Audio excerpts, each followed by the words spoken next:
Welcome to the fourth reading of my memoir, The Innocence of Guilt. My fascination with old things. After the war, everyone longed to get back to living their normal lives, but what did normal look like?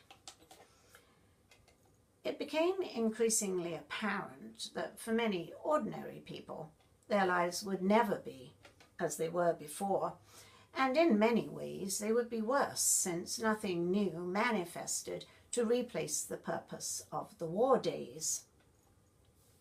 Even housewives had contributed then by standing guard over their families. My mother would periodically stand at the bottom of the hill by our house to have her usual moan and groan with the neighbours.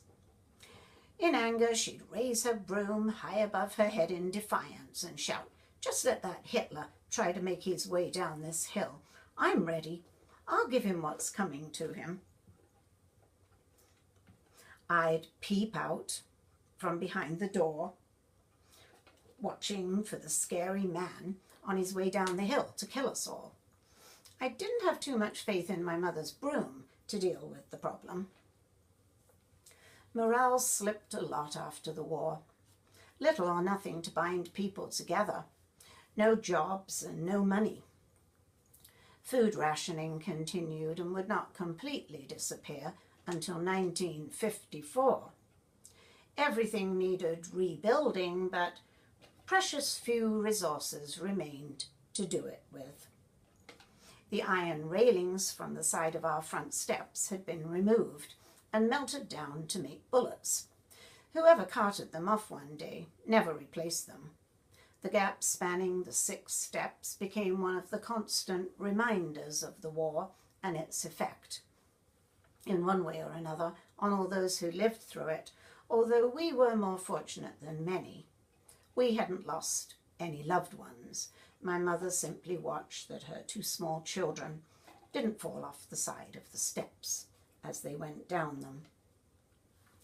My father kept his job. Many men lost their jobs permanently when they went off to fight, so fortune smiled on him that he stayed behind.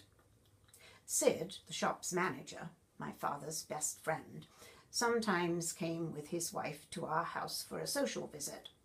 Mum would light the coal fire in the front room for them, never lit unless company came. A rare treat. My father would take out his mouth organ and play some lively tunes for us, whilst Din jiggled me on his knee and sang along. Swaddled in the warm, friendly, secure atmosphere, I never wanted them to leave. As soon as David could be left comfortably with my grandfather, my mother went back to nursing part-time at St. Mary's, which reverted to a geriatric hospital at the end of the war. As much as I loved Din, I missed her presence terribly at those times. I wanted her there to fill the empty spaces with her busyness. When she returned, she usually brought something she'd stolen from the hospital's storage rooms. If possible, a few fresh eggs, as the shops only sold dried, powdered ones. She showed no qualms about stealing them. "I don't see why those old people should get proper eggs when they're dying anyway," she stated. Other days, out of her brown zippered bag appeared Energen rolls. Nutrition, their claim, but you'd never know it from the tasteless, cardboard-like texture. Sometimes she took me to the hospital on one of her days off to visit some of the patients she was fond of. I didn't enjoy being paraded up and down the rows of beds. The old people smelt funny, fussed over me, and called me a nice little girl. I ate their eggs, though, and they died because they didn't get them. I wondered if they knew, and if that happened to all old people, that they lay there in bed while some stranger took what belonged to them. I can't see Din letting that happen to him. He'd soon say something. One day, instead of stolen food, what squirmed out of the recesses of her bag but a tabby kitten? "He's yours," she said with a smile, putting him gently into my arms. She'd rescued him from the hospital and hid him in the airing cupboard until she finished work. I named him Tinker. So much fun ensued as I chased him up and down the stairs. So much entertainment as I dangled a piece of string above his little furry head and watched him bat it with his paws. So much love from one small kitten. My preschool world centered around my small family, 5 of us. No aunts or uncles for me, my parents both being only children. Therefore no cousins either. My mother gave me the important job of keeping an eye on my baby brother. As his big sister, I could be trusted. He couldn't be trusted with anything. When relieved of this job, I amused myself, playing with my toys beneath the shade of the apple tree. A clothing factory stood to the right of our house at the back, and its numerous windows overlooked our garden. One day, one of the workers put her head out of a window and waved to me. I waved back, and soon more workers at different windows waved and called to me. After a few days of this, I realized that all these people waited for me to appear every day. I entertained them by putting on little shows with my toys and enjoying their reactions. I became obsessive about this, and if my audience failed to appear, I ran inside the house crying. No words in my limited vocabulary to explain the sense of abandonment that washed over me. We lived at number 16 West Stockwell Street and rented the house from a landlady who lived in town. Along with the other 2 houses attached to it, it was all of 300 years old. Nothing in Colchester to particularly boast about, as the town itself is 2,000 years old. Colchester is the oldest recorded Roman town in Britain, with its original Roman walls still mostly intact. It has an 11th century Norman castle built atop the vaults of an old Roman temple. A town steeped in ancient history, an archaeologist's dream. Perhaps because I grew up in an ancient town, I naturally became fascinated with anything to do with the past. Every time I went outside, I'd come across a group of people down on their knees digging in some roped-off hole dug in the ground, lifting artifacts carefully out of it. The past often conversed with the present in my hometown, and still does today. My early childhood fascination, however, probably began with all the old things in our house. I lovingly ran my fingers over them, imagining a time when their owners treasured them. In the middle of the front room sat a large dark wood dining table with matching leather upholstered chairs. The fireplace beckoned with its iron coal scuttle, set of iron fireplace tools and brass bellows.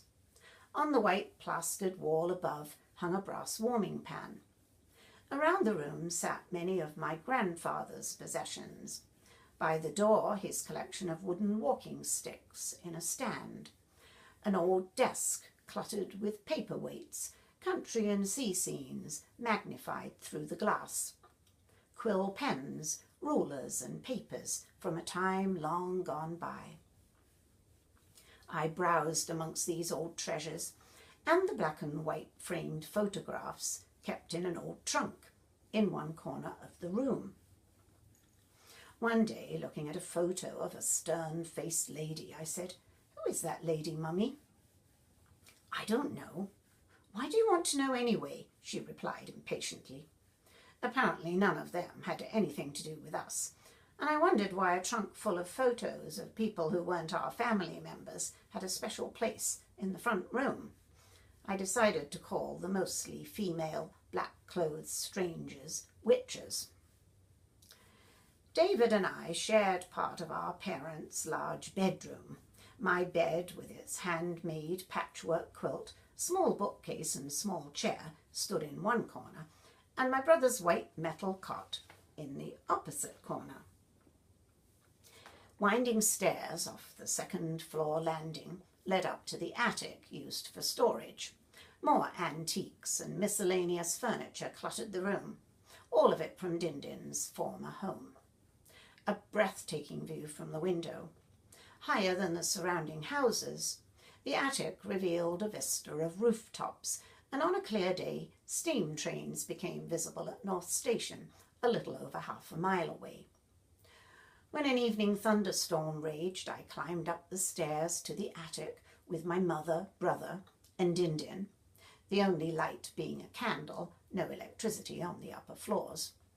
In awe, I watched lightning slash apart the sky, and furious thunderclaps threatened to shake the house apart.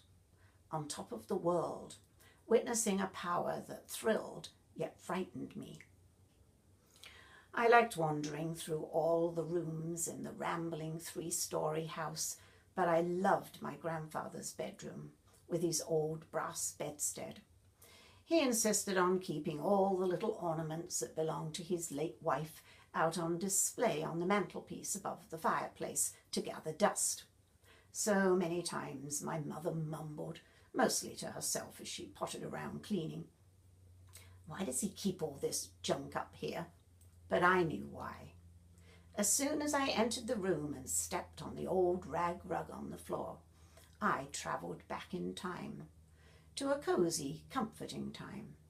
My grandmother was sadly imprisoned inside the metal locket that held a photo of her in her coffin on one side and a lock of her hair on the other, safely behind glass. I longed to free her from her prison. I needed her to come out and tell me that she loved me.